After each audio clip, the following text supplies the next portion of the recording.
नमस्कार जय जगन्नाथ मु चिंकी आपण मानक स्वागत करुच्ची मो चैनल को।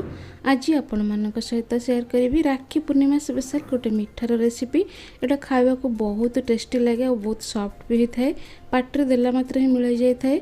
तो चलते डेरी न करी स्टार्ट करवा आज रेसिपी। मीठा छेना दरकार तो मुझे छेना छिड़ापी 1 लिटर क्षीर नहीं गैस उपर बसई देती गरम करने। और ये मुझे 3 चामच भिनेगार सहित 3 चामच पानी भी मिसेक रखी। जदि भी भिनेगार ना ताले आम लेंबू रस भी छेना छड़ाई पार। जी लेंबू रस ना से पानी ही ना। तो आमर क्षीर धीरे धीरे गरम होगा को लगे। जिते पूरा भल भाव फुटी आसो आम से गैस बंद करनवा। तो से पर्यंत आम एमती गोले चलो ना तले लगिज। क्षीर फुटी आसला ऊपर को भी उठी आसला। तो यही समय आम गैस बंद करदे। एबे से आम जो भिनेगार पानी की मिसिक रखते अल्प अल्प करके देदेबा और छेना छड़ी नवा। देखो मुझे एकाले सब देनी। देखो धीरे धीरे छेना छेड़ा आरंभ कर सारा। बाकी भिनेगार देदेबा। तो देखो पूरा छेना प्रस्तुत हो गला। केते बढ़िया भाव छेना छिड़ी जाइए।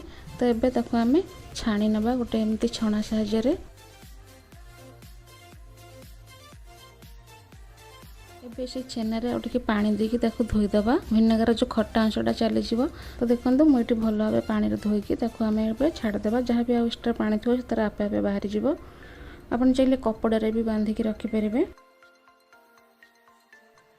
ये मुझे कड़ाई रे 1/2 लिटर क्षीर रखी। तो ताको एबे आम गैस उपर बसईदबा और फुटिया छाड़देबा। और आम लगातार गोलाई चलवा जमती तले न लगिज। आम पूरा बहलिया है पर्यंत एमती गोलेबा। गरम क्षीर मु 2 ରୁ 3 चामच क्षीर बाहर कर नौची। और से किसी केसर धागा रखीदे लास्ट रे ऊपर सजावाई। आपड़ चाहिए केसर स्किप भी करें। मुझे दुकान पर लुक आने चाहूँगी तो से केसर यूज करुच्ची।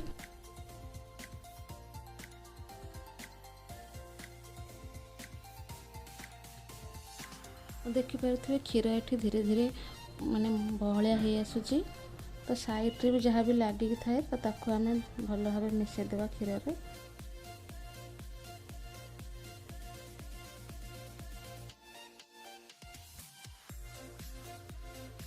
एबे कौन करिया ना छेना टिके भल भाव ठंडा हो आसी। एबे आम छेना को टिके भल भाव गोलाई दबा। बेसी भी चकटिबानी जस्ट माने खोला खोला करदे। एमती दाना दाना रहिले भल लगे। देखिपे मैंने सुजी परी दाना दाना देखा। तो बस एतिक ही गोलाई देवा जमती बेसी भी चकटिबानी। तो ये आमर क्षीर पूरा बहला हो आसी। से टिके फ्लेवर पाई गुजराती गुंड टिके देदेबा।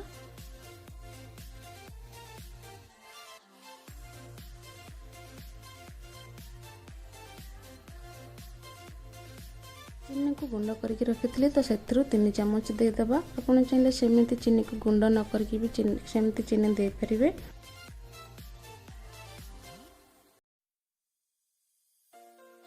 एबे आम से छेना को ऐड करनवा और ताको भल भाव गोलाई दबा। पूरा क्षीर रु पानी अंश सुखा पर्यंत पूरा गोलाई चलवा।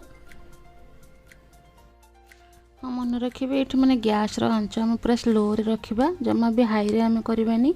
हाई रे कले एमती मिठाटा सॉफ्ट लगे। टिके धैर्यर सहित आम सिम रे एमती टिके गोलाई चलवा।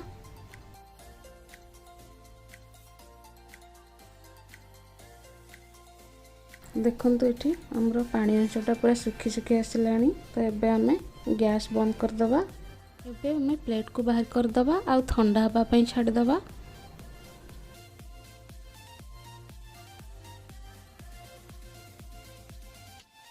किसी समय पर आमर ये छेना पूरा ठंडा हो जाइए। तो हाथ रे एबे आम टिके घी लगेदेबा आ ताको एबे टिके भल भाव आ टिके चकड़ी नवा।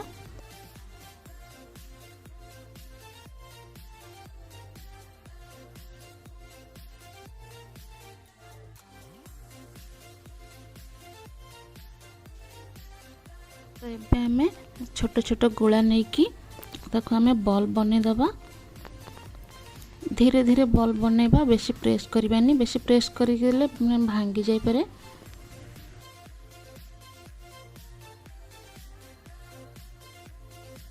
तो मुझे यहपरी भाव में सबू बल बन देती। तो एबे ताको ऊपर आम टे गार्निशिंग करवा। आम जो क्षीर रे केसर पकईकि रखी तो देखु से पूरा बढ़िया कलर हो आसी।